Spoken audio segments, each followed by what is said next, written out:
Eu acho que o último lugar é meio que indisputável, né?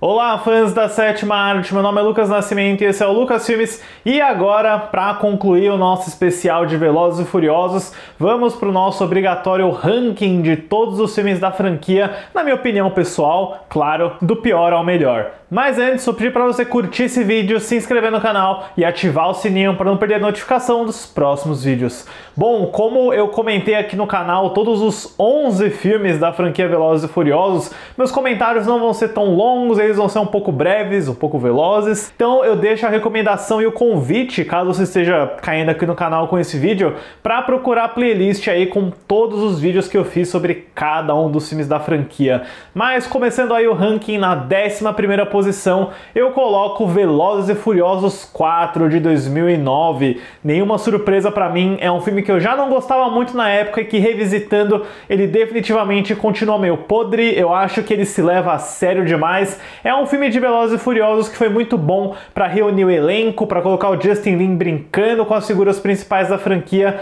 mas que quando a gente assiste o filme não tem nada de muito empolgante, a ação é pouco inspirada e aquele tom de humor e absurdo que viria nos próximos filmes definitivamente ainda não estava aí. Então, em último lugar, pra mim, sem sombra de dúvida, fica o quarto filme. Em 10º lugar, eu coloco F9, Velozes e Furiosos 9 de 2021, também do Justin Lin, o último filme dele na franquia, depois de um hiato entre o filme 6 e o filme 9. E a questão do Velozes e Furiosos 9, pra mim, é um filme que não traz nada de novo, é um filme que mostra que a saga estava começando a ficar cansada. Eu acho que ele tem um vilão interessante com o John Cena, algumas boas cenas de ação envolvendo magnetismo, viagem ao espaço, mas curiosamente, como eu falei muito no meu vídeo, né, quando o roteirista Chris Morgan sai da franquia, esse é o primeiro filme sem o Chris Morgan, ele faz falta, viu? Ele é um cara que sabia muito bem pegar esses personagens e orquestrar uma boa história com galhofa e boas cenas de ação, e quando ele chega no F9, simplesmente não tem muito disso. É um filme bem cansativo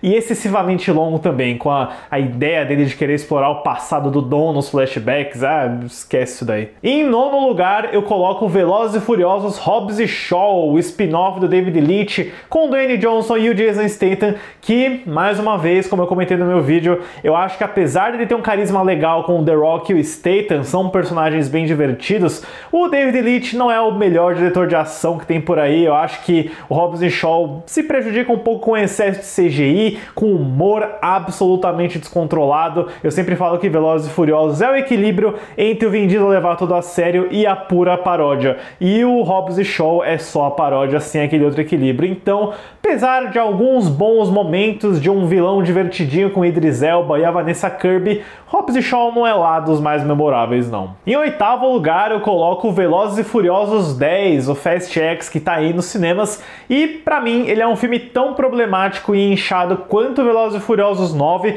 Eu acho que ele é repetitivo nessa estrutura do Dom sendo pai, de uma figura do passado aparecendo, e de cenas de ação que, sendo bem sincero, não empolgam tanto. O que coloca o Velozes 10 acima desses três filmes, sem sombra de dúvida, é o vilão do Jason Momoa, que é o personagem mais ridículo e espalhafatoso que a franquia Velozes e Furiosos já teve. E eu digo isso no elogio, porque toda vez que o Dante do Jason Momoa tá em cena, ele dá um pulso e uma energia que essa franquia não via há muitos filmes atrás. Então, por essa força do Jason Momoa e por toda a treta que acontece em Roma, eu dou esse crédito pro Louis Leterrier, eu coloco Velozes 10 nessa posição. Em 7º lugar, eu coloco Mais Velozes, Mais Furiosos de 2003, ou como muitos comentaram aqui no canal, né, o último filme bom da franquia era quando Velozes e Furiosos ainda estava se atentando àquela estrutura de filme de corrida, de filme policial. É quando Paul Walker se uniu com Tyrese Gibson no filme do John Singleton, e é um filme que pra mim é meio dividido, porque eu não gosto da história, eu não gosto dessa tentativa de ser um Miami Vice de segunda categoria,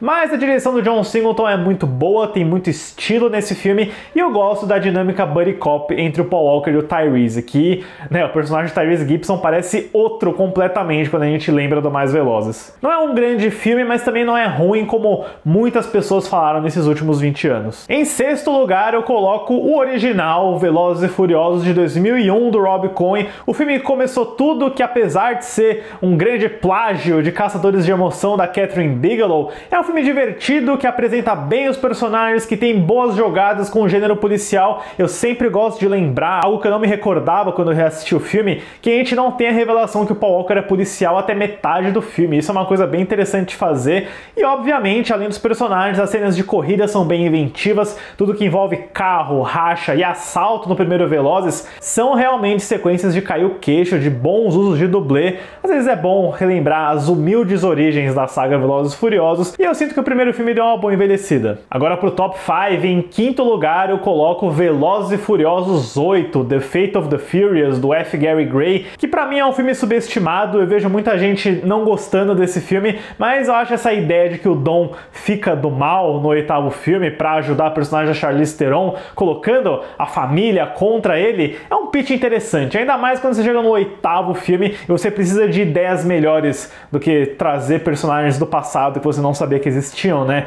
E o Velozes 8 se aproveita desse absurdo. É aqui que a dinâmica Hobbs e Shaw do The Rock e do Jason Statham tá em sua potência total. É o melhor momento desses dois na franquia inteira, e ainda temos aí resquícios de ótimas cenas de ação, como a perseguição do submarino na Antártica e aquela fúria dos carros zumbificados em Nova York, né? O Velozes 8 tem momentos muito legais. Em quarto lugar, eu coloco Velozes e Furiosos Desafio em Tóquio, o filme mais importante da franquia, talvez, porque é quando entra o Justin Lin e o roteirista Chris Morgan, e que apesar de ser um filme que tem um casting muito errado, com o Lucas Black no papel protagonista, é o grande problema do filme pra mim, eu acho que o Velozes 3, por ser mais isolado, por ser a coisa dele, é uma ótima história de peixe fora da água e que consegue aproveitar muito bem a cultura, a atmosfera e tudo que Tóquio pode oferecer, especialmente no sentido da corrida, do drift. É uma história batida de conflito com gangue e Yakuza, mas é um filme muito bem dirigido e, mais importante do que tudo isso, talvez, nos apresentou o Han do Song Kang, que é o